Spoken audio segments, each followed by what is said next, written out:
Desde 2022, no início da guerra da Ucrânia, a Rússia foi completamente sancionada pelos Estados Unidos e perdeu acesso ao sistema SWIFT, que literalmente é o passaporte para o sistema eurodólar, né, os dólares fora dos Estados Unidos, fazendo com que todo mundo, inclusive, comece a se reorganizar e tente fugir desse sistema. E a gente vem acompanhando, né, esse processo de desglobalização, etc. Só que agora, numa reviravolta muito interessante, a Bloomberg teve acesso a um documento interno, né, do Kremlin tentando ver ali uma proposta que seria feita ao Trump para que a Rússia voltasse ao sistema do dólar. Mas como é que funciona tudo isso? E é sobre isso que eu quero falar no capítulo de hoje. Então, esse aqui é um artigo que acabou de ser publicado na Bloomberg, falando sobre um memo, né, que com o objetivo de fazer um pitch de vendas para o Trump. Talvez uma coisa que unisse uma possível paz na Ucrânia, né, acabar ali finalmente com esse conflito na Ucrânia e talvez até uma cooperação entre dois países bastante, né, antagônicos nesse exato momento, o que traz muita confusão. E isso que causou uma coisa, talvez uma impressão bem interessante desse movimento. E é aquele negócio, é o tema de 2026. Você nunca sabe qual que é a próxima surpresa que pode vir a acontecer. Então vamos ver. Isso aqui é uma hipótese, obviamente, né? Não é uma confirmação específica, mas aqui foi um documento, né? Um memo no alto escalão ali, que foi feito esse ano, detalhando 7 pontos que, no ponto de vista, né, do Kremlin, poderia aliar os interesses russos e americanos, né, para convergir num possível acordo que acabe com a guerra da Ucrânia. Então o objetivo seria os dois países trabalharem juntos para poder também focar bastante na parte energética, principalmente na indústria do petróleo, né, saindo um pouco das alternativas mais verdes, e também falando, isso inclusive a gente falou em capítulos anteriores, sobre a parte do gás natural, que é e talvez seja uma das principais saídas dos Estados Unidos no intuito de gerar a energia necessária para a revolução da inteligência artificial, porque ela se tornou basicamente um setor indispensável, não somente para você liderar a inteligência artificial, mas para a própria sobrevivência, porque nós estamos literalmente numa corrida do ouro nesse exato momento. Inclusive, a gente conversou sobre esse assunto aqui nesses últimos capítulos, né, que você pode ver no nosso Substack, inclusive, né, eu faço vídeos como esse de forma gratuita, de segundas às sextas-feiras, e também, se você quiser saber um pouco como investir nesse cenário, às vezes você fica completamente perdido nesse mundo desglobalizado e com parcerias que você nem espera, a gente também publica o nosso próprio portfólio OmniMacro. Então você vê os resultados de forma totalmente gratuita e os membros podem também ver a alocação. Então a gente fazendo mudanças no portfólio você fica sabendo, e tudo isso no seu e-mail, etc., sem nenhum problema. Então todos os links estão na descrição abaixo, é totalmente gratuito de você entrar no Substack. Então voltando aqui.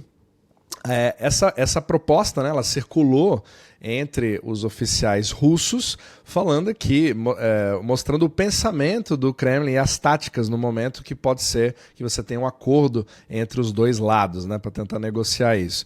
Então, só que o mais interessante é o seguinte, no X da questão aqui, no coração dessa oferta, estaria um pedido de barganha para a Rússia poder voltar a fazer o settlement, né? Poder efetuar pagamentos diretamente, porque nesse exato momento a Rússia não pode fazer nada diretamente, ela faz indiretamente.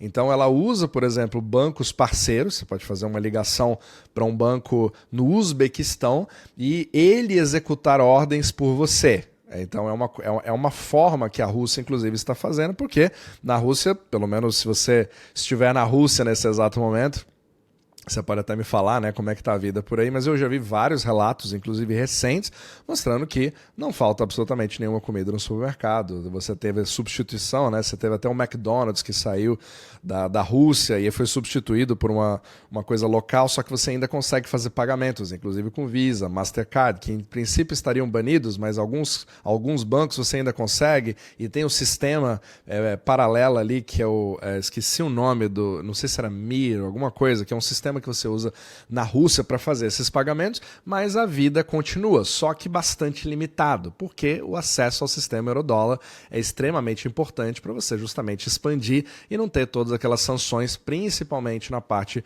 do petróleo, gás natural, etc., que faz parte ali de todo o interesse russo. E isso aqui para desespero da Europa, né, que quer cada vez mais sancionar a Rússia, etc. Então é uma grande briga, né, desses vários blocos.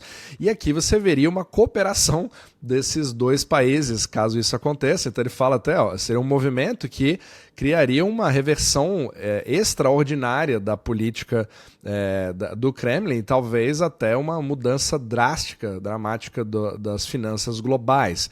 E aqui, na parte dos Estados Unidos, segundo esse artigo, ele já tinha proposto tirar aos poucos essa sanção, né, fazer as sanções americanas de forma gradativa, como parte de um possível acordo de paz, que seria um passo necessário para que o país possa pensar em voltar a transacionar em dólares novamente. Então, mas a proposta que o Kremlin estaria fazendo baseada nesse memo seria muito mais forte. Então aqui ele fala, inclusive, né, eu vou até colocar nos links da descrição aqui a fonte para que você veja o artigo na íntegra, mas é bem interessante você ver aqui as 7 áreas que esse memo comentou como que seriam que criaria uma convergência dos interesses econômicos tanto da Rússia quanto dos Estados Unidos. Então, primeiro, seria contratos de longo prazo da aviação para modernizar a frota aérea da Rússia, né, com uma possível participação americana na fabricação russa. É inacreditável esse tipo de coisa, né? Se isso acabar sendo verdade, obviamente, a gente precisa confirmar se isso de fato vai acontecer, mas só para você ver como 2026 é um ano cada vez mais interessante, né? Com grandes reviravoltas. E aí você teria joint ventures, tanto de petróleo como em gás natural, incluindo reservas offshore para poder levar em consideração investimentos americanos prévios, né, que já tinham sido feitos e permitir empresas americanas a recuperar os prejuízos já feitos anteriormente, né, já tomados anteriormente. Aí teria condições preferenciais para empresas americanas voltarem ao mercado consumidor o russo, que seria muito bom, né, para o mundo inteiro, para os dois países. E aí você teria, esse ponto 5 é o mais interessante de todos, né, que seria o retorno da Rússia ao sistema do dólar, incluindo a possibilidade de você fazer transações energéticas, né, para você poder vender energia. Então imagina, a Rússia poder voltar a participar do sistema do dólar sem sanções, usando qualquer tipo de banco, fazendo novamente exportações. Isso aí seria literalmente assim, uma surpresa. Agora fica a grande questão, né? Se você tem a letra R do BRICS, que inclusive nesse exato momento que eu estou gravando o vídeo, acabou de sair também a notícia de que ele acabou de fazer o bloqueio completo tanto do WhatsApp quanto do Telegram e redes sociais como Instagram, etc. Muito parecido com o firewall que a China já tem. E aí está tendo uma série de repercussões dentro do país e, inclusive, o Telegram é russo, né? Então, assim, interessantíssimo. Eles querem usar agora o próprio sistema estatal para essas mensagens, né, para você poder ter ali uma supervisão, só que ao mesmo tempo criando uma abertura econômica. Isso aqui é justamente o que vai começar a quebrar cada vez mais narrativas. É por isso que é muito importante. Eu já sei que os comentários aqui vai ter uma série de times, né? Você tem aquele que torce pro BRICS, mas se você está torcendo pro BRICS, você está torcendo para quem? Para a Índia, que fez acordo com a Europa, mas ao mesmo tempo está fazendo um certo acordo com os Estados Unidos, e a Rússia, que foi sancionada, e ela é muito mais próxima da China do que os Estados Unidos, mas de repente faz um acordo como esse, você percebe? A coisa fica cada vez mais emaranhada. Então é muito difícil você escolher lados numa situação como essa, e o objetivo aqui é te dar as ferramentas para que você veja como que a história de todo o sistema monetário vai sendo escrito passo a passo. Então, por um lado, a China tentando sair sair desse determinado sistema e é aliada, inclusive, à China, os bancos regionais chineses que ficam no norte ali, mais perto da fronteira da Rússia, foram os principais catalisadores para permitir que dólares pudessem fluir para a própria Rússia e também, né, todo o esforço de você tentar fazer um acordo bilateral usando moedas locais para manter a economia russa funcionando. Então, como que fica essa questão? Será que a China vai gostar? Como é que fica o Brasil diante de um momento que ele está tentando desdolarizar e, ao mesmo tempo, emitindo dívidas em dólares? Então, assim, é muito complicado agora você separar ou colocar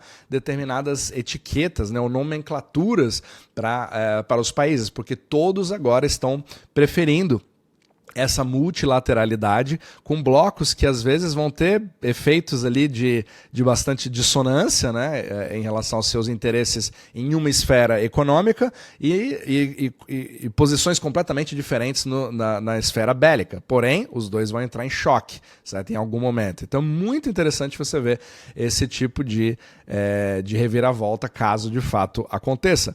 E aí você vê também no ponto 6 a cooperação em todos esses materiais, né, matérias-primas que na verdade faz parte desse tema, né, do statecraft, onde você tem um interesse nacional e são ali, principalmente commodities estão virando componentes estratégicos de estratégia nacional, né, de defesa, entre outros, de soberania.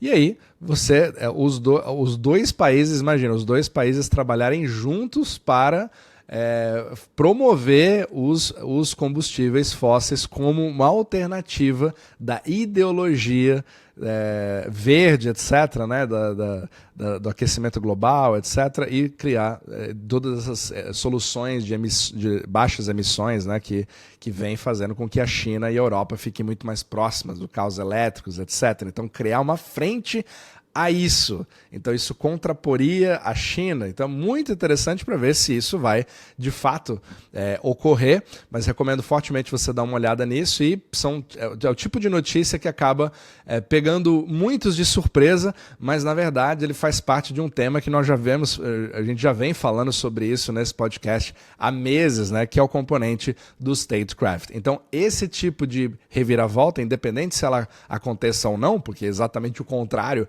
pode vir a acontecer nas próximas semanas, uma piora disso, se você não tem nenhum tipo de acordo, tudo isso é possível. E é por isso que nós temos tanta incerteza em relação para onde vai a liquidez do mundo e principalmente o que fazer com os nossos investimentos.